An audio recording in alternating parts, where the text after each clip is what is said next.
बहिणींच्या खात्यामध्ये हप्ता वितरणाला सुरुवात झालेली आहे। महिलांना सन्मान निधी मिळण्यास सुरुवात झाली असल्याचे अदिती तटकरे यांनी सांगितले आहे। अखेर लाडक्या बहिणींची चिंता मिटलेली आहे। तारीख समोर आलेली आहे। लाडक्या बहिणींना नोव्हेंबर आणि डिसेंबर महिन्याचा हप्ता एकत्र मिळणार आहे, पण कोणत्या तारखेला आज ते निश्चित झालेले आहे। त्यामुळे सर्व लाडक्या बहिणी अतिशय आनंदी झालेल्या आहेत। हा व्हिडिओ खूप महत्त्वाचा आहे। संपूर्ण व्हिडिओ पहा, कारण 3 ते 4 अतिशय महत्त्वाचे अपडेट्स मी तुम्हाला देणार आहे। या अपडेट्स लाडक्या बहिणींसाठी फारच महत्त्वाचे आहेत। आपण पाहत होतो की नोव्हेंबर डिसेंबर महिन्याचा हप्ता कधी येणार, तर लाडक्या बहिणींचा हप्ता पुढच्या सोमवारपासून मिळणार आहे। म्हणजेच येत्या 2-3 दिवसांनंतर वितरण सुरू होणार आहे। आज शुक्रवार आहे, त्यामुळे उद्या आणि परवा पैसे येणार नाहीत। सोमवारपासून वितरणाला सुरुवात होणार आहे, हे लक्षात ठेवा। आता या मधल्या 2-3 दिवसांमध्ये तुम्ही काय करायचे आहे ते मी सर्वात महत्त्वाचे सांगतो, कारण या कालावधीत जर तुम्ही आवश्यक कामे पूर्ण केली तर तुमचे नाव 100% यादीत राहील आणि सोमवारपासून होणारा हप्ता थेट तुमच्या खात्यात जमा होईल। पुढच्या सोमवारपासून वितरण होण्याचे कारण म्हणजे 25, 26, 27 आणि 28 या 4 दिवसांमध्ये सुट्ट्या आहेत। क्रिसमसच्या सुट्ट्यांमुळे बँक कर्मचारी आणि संबंधित सरकारी कर्मचारी सुट्टीवर असणार आहेत। त्यामुळे सोमवार, मंगळवार आणि बुधवार या 3 दिवसांतच पैसे वितरणाला सुरुवात होणार आहे। ही सध्या सर्वात मोठी अपडेट आहे, त्यामुळे हा व्हिडिओ जास्तीत जास्त शेअर करा आणि आपल्या लाडक्या बहिणींपर्यंत ही माहिती पोहोचवा। सोमवार, मंगळवार आणि बुधवार या 3 दिवसांत लाडक्या बहिणींच्या खात्यात पैसे जमा होणार आहेत।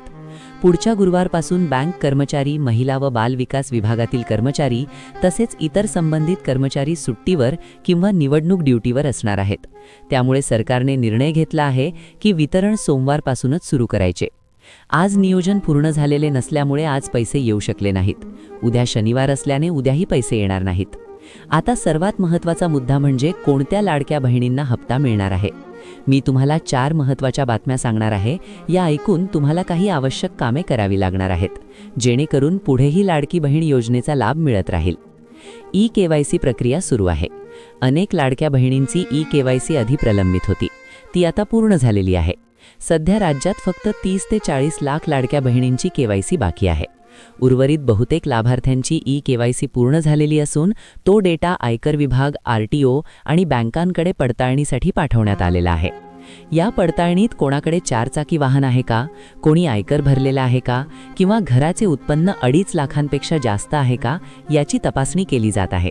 कारण लाडकी बहीण योजनेचा नियम स्पष्ट आहे। 2.5 लाखांपेक्षा जास्त उत्पन्न नसावे, घरात 4 चाकी वाहन नसावे, ट्रॅक्टर वगळता, आयकर भरलेला नसावा, तसेच एकापेक्षा जास्त सरकारी योजनांचा लाभ घेता कामा नये। या सर्व पडताळणी प्रक्रियेमुळे थोडा उशीर झाला होता। ई-केवायसी नंतर अनेक लाभार्थ्यांचे उत्पन्न वाढलेले असल्याचे सरकारच्या लक्षात आले। त्यामुळे खरोखर गरजू 2.5 लाखांपेक्षा कमी उत्पन्न असलेल्या लाडक्या बहिणींनाच लाभ देण्याचा निर्णय सरकारने घेतला आहे। दुसरी महत्त्वाची अपडेट म्हणजे लाडक्या बहिणींसाठी घरकुल योजना पुन्हा सुरू झालेली आहे। ग्रामीण व शहरी भागातील पात्र लाभार्थ्यांना 2.5 ते 3 लाख रुपयांपर्यंतचा पहिला टप्पा मिळणार आहे। ज्यांनी अजून अर्ज केलेला नसेल त्यांनी तात्काळ ग्रामपंचायत किंवा संबंधित कार्यालयात जाऊन अर्ज करावा। त्यासाठी उत्पन्नाचा दाखला, रेशन कार्ड, आधार कार्ड, बँक खाते केवायसी व आधार बँक लिंक असणे आवश्यक आहे। याशिवाय बाल संगोपन योजना सुद्धा महत्त्वाची आहे। ज्या मुलांचे आईवडील नाहीत किंवा एक पालक नाही, अशा मुलांना दरमहा 2000 रुपये मिळतात। याबाबत अंगणवाडीत चौकशी करता येईल। म्हणून हा व्हिडिओ अत्यंत महत्त्वाचा आहे। जास्तीत जास्त शेअर करा, चॅनलला सबस्क्राईब करा, व्हिडिओला लाईक करा आणि कमेंट करा। काही प्रश्न असतील तर नक्की विचारा। पुढच्या व्हिडिओमध्ये पुन्हा भेटू। तोपर्यंत जय हिंद, जय महाराष्ट्र।